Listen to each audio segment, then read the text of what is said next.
हमारी ज़िंदगी में बहुत से आपने ऐसे लोगों को देखा होगा, कोई आपके पास होगा या कोई आपके फैमिली में भी होगा या फिर कोई आपके पड़ोस में होगा, कि ख़याली पुलाव बहुत पकाते हैं। काम इतना नहीं करते, लेकिन बैठे-बैठे मतलब सोचते रहेंगे हम आज करोड़पति बन जाएँ, हम कल बन जाएँ, हम पर तो मेहनत नहीं करना चाहते, लेकिन हाँ, सब कुछ चाहिए।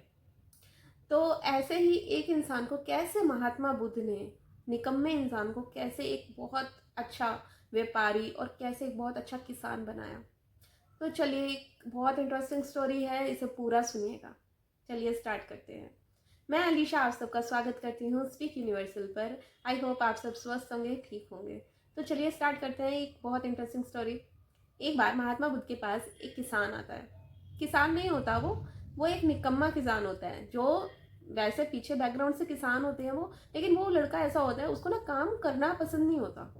उसको बैठे बैठे बस मेरे को ये भी चाहिए, मुझे ये भी चाहिए, मुझे इतने पैसे चाहिए, मैं करोड़पति बनना चाहता हूँ। ख्याली पुलाव बनाना उसको बहुत पसंद है। तो महात्मा बुद्ध के पास वो आता है और वो कहता है कि मुझे ना अमीर बनना है, मुझे बहुत अमीर बनना है। तो आप मुझे कुछ ऐसा बताइए जिससे मैं बहुत जल्दी अमीर बन जाऊँ। तो महात्मा बुद्ध कहते हैं कि तुझे अमीर बनकर क्या करना है, तेरे पास सब कुछ तो है। अच्छा घर है, बीवी है, बच्चे हैं, तू है, तेरे माँ बाप है, सब कुछ तो तेरे पास है ही है।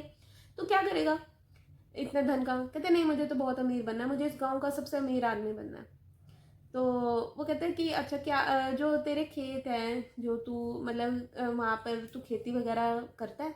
कहते हैं मुझे क्या जरूरत हो रही है खेती करने की, पापा संभाल लेते हैं सब कुछ, नौकर लगे हुए हैं, लेकिन मुझे अपना बहुत अमीर बनना है।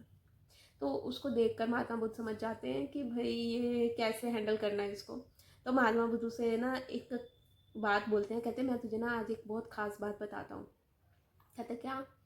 कहते तेरे ना खेतों में ना खजाना छुपा हुआ है, और वो खजाना अगर तुझे मिल गया ना तो तू इस गांव का सबसे अमीर आदमी बन जाएगा। तो वो खुश हो जाता है, वो कहता है कि कहाँ पे है, मुझे जल्दी जल्दी बताओ, मैं जाकर फटाफट उस खजाने को निकाल लूँगा। तो महात्मा बुद्ध कहते हैं कि वो खजाना अभी तुझे नहीं मिलेगा। अभी उस खजाने को मतलब कि पहरेदारी पर किसी मतलब सांप वगैरह को इनको बिठाया हुआ है, तो बड़ा रिस्क है इस खजाने को पाने में। तो तुझे ना एक काम करना होगा उसके लिए। कहते क्या? कहते तुझे ना पहले ना सारे खेत को एक बार खुदाई करनी होगी। कहते अच्छा तो मुझे खजाना मिल जाएगा? कहते तू करके तो आ, फिर आइयो मेरे पास, एक एक चीज बताता रहूंगा। वो खुदाई कर कर आता है, तो वो कहते मुझे खजाना कहीं भी नहीं नजर आया। वो कहते अभी नहीं मिलेगा, टाइम है, अभी तो उसकी प्रोटेक्शन में बहुत चीजें रखी हुई हैं। अगर अगर तूने एकदम खजाना पाने के लिए वो चीजें की ना तो क्या होगा, तुझे नुकसान होगा, तुझे खजाना भी नहीं मिलेगा, ऊपर से तुझे नुकसान होगा। इसलिए अभी एकदम मत कर, सही टाइम आएगा ना तो तुझे अपने आप खजाना मिल जाएगा, और वो खजाना सच में बहुत कीमती है।